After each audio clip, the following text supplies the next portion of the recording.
Hi, I'm here to talk about a beautiful yet fragile world that makes up 70% of our Earth. It is home to millions of creatures, discovered and yet to be, and a complex ecosystem that has been around since the beginning of time. The ocean, a largely unexplored part of our world that has countless stories within each wave and creature.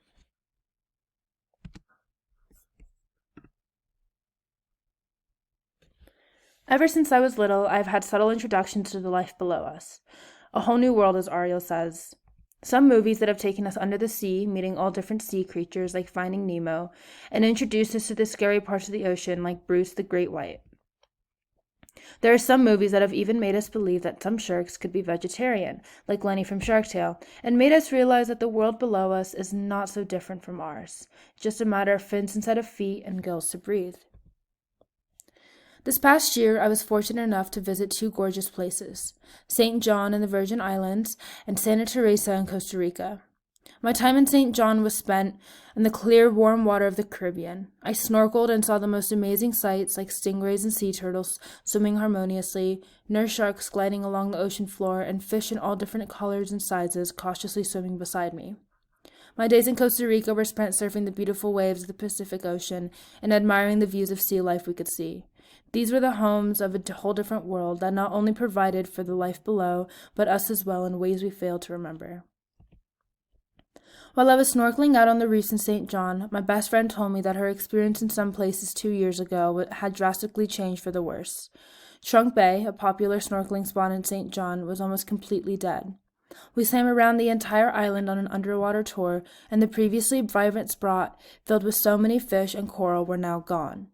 On the other hand, Water Lemon Cay, a spot known to locals, was where the reef got brighter, more fish were seen, and even nurse sharks and stingrays were swimming around. Though the coral were still dying and the reef wasn't as populated as it once was, the comparison of the two was heartbreaking. Trunk Bay, a place we snorkeled around with 20-plus people, and Water Lemon Cay, a reef that we snorkeled around with 2 people, showing the obvious destruction that humans have on landscapes over time. We have been told for decades that our Earth is dying due to us. Our rainforests are being cut down, leaving millions of animals and plant species at the brink of extinction, along with the decaying oxygen supply we are leaving for ourselves. Until 5 years ago, I believed that our trees were our main and largest source of oxygen. I was very surprised when I came to find out that our National Ocean Service estimates the ocean to be about 50 to 80% of the Earth's oxygen producers.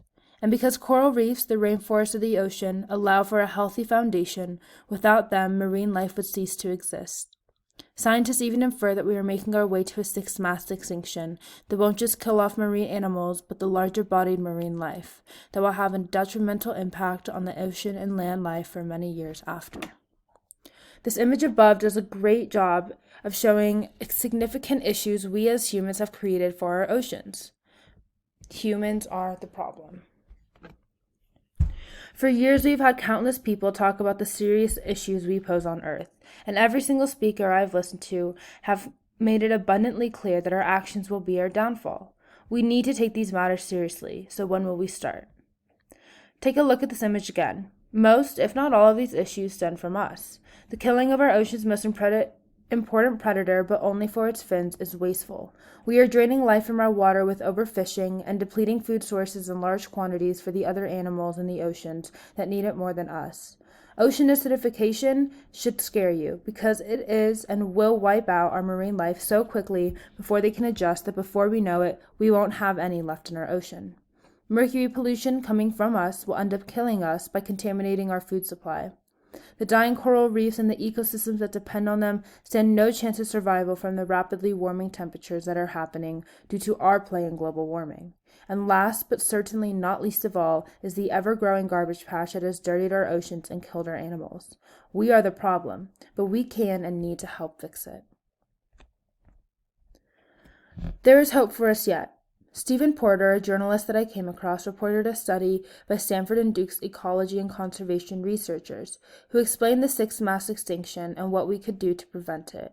They all pushed the well-known idea of climate change and how we could do our part in help rectifying that issue. Porter closes with a quote from Stanford's Dr. Palumbi, who said he fervently believes that our best partner in saving the ocean is the ocean itself. Dr. Palumbi's quote really struck me as something that was important for all humans to know, because as much as we wish that we could fix everything, we fail to remember that Earth has fixed herself up for billions of years before us. By doing little things every day, we inch closer to maintaining a healthy ecosystem for every single living, breathing organism on this Earth. The actions that we must take in order to save our planet does not just benefit our oceans, but Earth as a whole. I know that being in a landlocked state like Colorado makes us forget sometimes that our actions still have consequences towards water supplies and oceans, so here are some actions that can help. Reduce, reuse, recycle.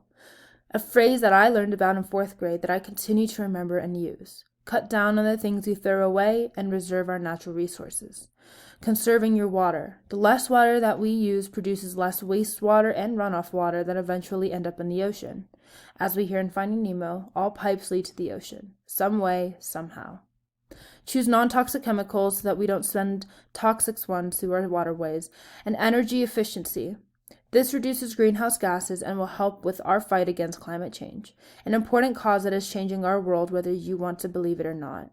Lastly, I urge you all to do your research. Educate yourself on the other ways that you could help save our planet, even if it really is just turning off a light when you leave the room. Every single thing that we do will affect our children and grandchildren's life, and it's even affecting ours right now. The time is now to come together and save our planet. Before we know it, there won't be any time left.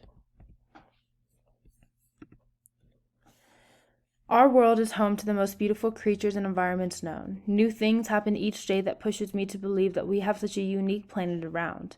I know that no one wants our Earth to be destroyed. It's our beautiful home that has been alive for 4 billion years. So let's do our part to keeping it alive a little while longer.